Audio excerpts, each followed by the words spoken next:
বিধানসভার প্রশ্নোত্তর পর্বে এনআরসি নিয়ে চর্চা। সদনে বিধায়ক কমলাক্ষ দে পুরকায়স্থের প্রশ্ন, এনআরসি না হওয়ার জন্যই আধার কার্ড থেকে বঞ্চিত ২৭ লক্ষাধিক মানুষ। বঞ্চিত রাম ভক্তরা কখন পাবেন আধার কার্ড? আজি ২৭ লক্ষৰ অধিক মানুহ আজি বায়োমেট্ৰিকৰ কাৰণে এনআৰচিৰ কাৰণে বায়োমেট্ৰিকৰ কাৰণে আধাৰ কাৰ্ডটো পাব পৰা নাই। এটা অৱস্থা হৈছে যে চাকৰিত এপ্লাই কৰিব পৰা নাই, ৰেচন কাৰ্ডৰ কাৰণে ৰেচন কাৰ্ড পোৱা নাই। এটা বিভীষিকাৰ এটা পৰিৱেশ হৈছে যে ৰাম আমাৰ যুগপুৰুষ হয় অধ্যক্ষ মহোদয়। ৰাম সভ্যতা সংস্কৃতিৰ প্ৰতীক, ৰাম আমাৰ সত্যৰ প্ৰতীক, নিষ্ঠাৰ প্ৰতীক।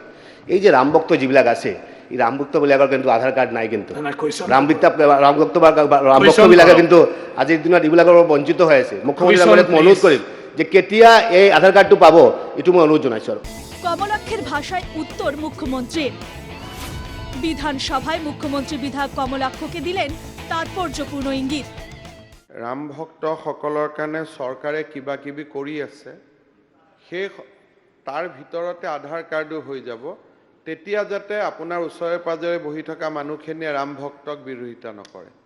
গতিকে মই ইংগিততে কথাটো ক'লোঁ, আপুনি ইংগিততে বুজি লওক।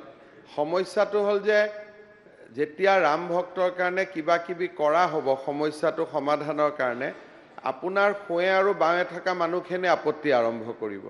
গতিকে সেইটো যাতে নকৰে, সেইটো এডভান্স মই অনুৰোধ কৰিছোঁ। রাম ভক্তের প্রসঙ্গ দিয়ে শুরু করলেও স্পর্শকাতর বিষয়টি নিয়ে মুখ্যমন্ত্রীর ঘোষণা, এখনো পর্যন্ত হয়নি চূড়ান্ত এনআরসি। সুপ্রিম কোর্টের নির্দেশ অনুসারে ২৭ লক্ষ মানুষের বায়োমেট্রিক সংগ্রহ করা হয়েছে। যাদের এনআরসিতে নাম ঢুকবে তারা আধার কার্ড পাবেন, যাদের এনআরসিতে নাম ঢুকবে না তারা ট্রাইব্যুনালের রায়ের পরই পাবেন। কিন্তু এই সম্পর্কে আনুষ্ঠানিক নোটিশ জারি করেনি দেশের রেজিস্ট্রার জেনারেল। সুপ্ৰিম কোৰ্টৰ যেতিয়া ড্ৰাফ্ট এনআৰচিৰ পৰ্যায়ত আছিলে, ২৭ লাখ মানুহৰ বায়োমেট্ৰিক্স তেওঁলোকে সংগ্ৰহ কৰিবৰ কাৰণে আমাক নিৰ্দেশ দিছিলে আৰু আমি বায়োমেট্ৰিকখিনি সংগ্ৰহ কৰোঁ। সুপ্ৰিম কোৰ্টে ১৩/৮/২০১৯ তাৰিখে এটা নিৰ্দেশ দিয়ে যে এই ডাটাবিলাকৰ সংৰক্ষণ হ'ব লাগিব আৰু সংৰক্ষণ হোৱাৰ পিছত যিসকলে এনআৰচিত নাম সোমাব তেওঁলোকে আধাৰ কাৰ্ড ঘূৰাই পাব। যিসকলৰ নাম সোমোৱা নাই তেওঁলোকে ট্ৰিব্যুনেলৰ জাজমেণ্টৰ পিছত আধাৰ কাৰ্ডসমূহ পাব। এই সিদ্ধান্তখিনি হোৱাৰ পিছত ভাৰত চৰকাৰৰ RGIয়ে এনআৰচিখন নটিফাই কৰিব লাগে যাতে নেক্সট ষ্টেপটোলৈকে আমি যাব পাৰোঁ। কিন্তু এই পৰ্যন্ত ভাৰত চৰকাৰে ৰাষ্ট্ৰীয় নাগৰিকপঞ্জীখন আনুষ্ঠানিকভাবে নোটিফাই করা নাই। এদিকে সুপ্রিম কোর্টের নির্দেশ অনুসারে রাজ্য সরকারের যেসব প্রযুক্তি আছে তার ভিত্তিতে তথ্যের নিরাপত্তা কিভাবে করা যায় তাও ভারত সরকারকে জানিয়েছেন বলে উল্লেখ করেন মুখ্যমন্ত্রী। কিন্তু দুটি বিষয় সম্প্রতি ভারত সরকারের বিবেচনাধীন বলে মন্তব্য করেন মুখ্যমন্ত্রী। এদিকে এই সম্পর্কে রাজ্য সরকারের গঠিত ক্যাবিনেট কমিটির সিদ্ধান্ত অনুসারে ২৭ লাখের ১৭ লাখ মানুষ আধার কার্ড পাওয়ার যোগ্য বলেও স্পষ্ট করে দেন মুখ্যমন্ত্রী।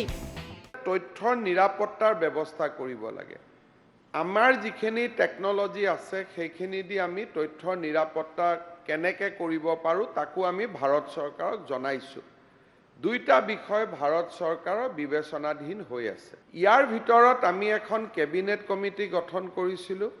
কেবিনেট কমিটিখনে সদৌ অসম ছাত্ৰ সন্থাকে ধৰি বিভিন্ন দল সংগঠনৰ লগত কথা পাতি আমাক এটা সিদ্ধান্ত দিছিলে যে যি মুহূৰ্তলৈকে এনআৰচিখন চূড়ান্ত নহয়, অন্ততঃ চূড়ান্ত এনআৰচিত নাম থকা মানুহখিনিক আমি আধাৰ কাৰ্ড দিব পাৰোঁ। অৰ্থাৎ ২৭ লাখ মানুহৰ ভিতৰত প্ৰায় ১৭ লাখমান মানুহে আধাৰ কাৰ্ড পোৱাৰ এটা যোগ্যতা থাকেগৈ। কেন্দ্রীয় সরকারের কোর্টে বল ঠেলে গোটা বিষয়টি নিয়ে কয়েক লক্ষ মানুষের চরম হয়রানি হয় বলেও সদনে স্বীকার করেন মুখ্যমন্ত্রী।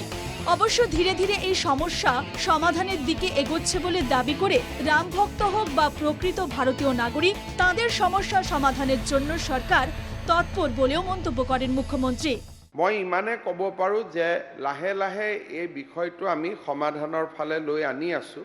কিন্তু মই ভাবোঁ যে ৰাম ভক্তই হওক বা যিসকল ভাৰতীয় নাগৰিক বা ভাৰতীয় নাগৰিক হোৱাৰ যোগ্যতা আছে এই ব্যক্তিসকলৰ সমস্যাটো সমাধান কৰাৰ বাবে আমি খুব তৎপৰ।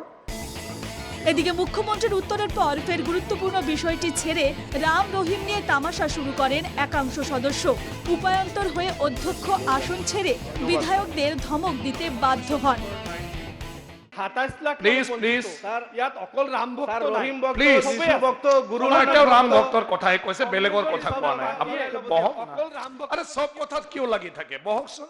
মক্কা আৰু ভেটিকান চিটিত কৰিব এইটো। সেকুলাৰ পাৰ্টিৰ এজন সদস্য জাকিৰ বহক। তেখেতসকলক অন্য ডিভাইচত কথাখিনি আনিবলৈ দিয়ক। এতিয়া কুৱেশ্যনৰ বহক, নষ্ট কৰিবলৈ নিদিব। honorable members. অধ্যক্ষমহোদয়, মোৰ Very- supplementary আছে, very মোৰ supplementary আছে। unfortunate, মানে মই এটা- এনেকুৱা আমি যিকোনো কথা কোনোবা কিবা ক'লে ইটোও ক'ব লাগে, ইটোও ক'ব লাগে, ক'ব নালাগে।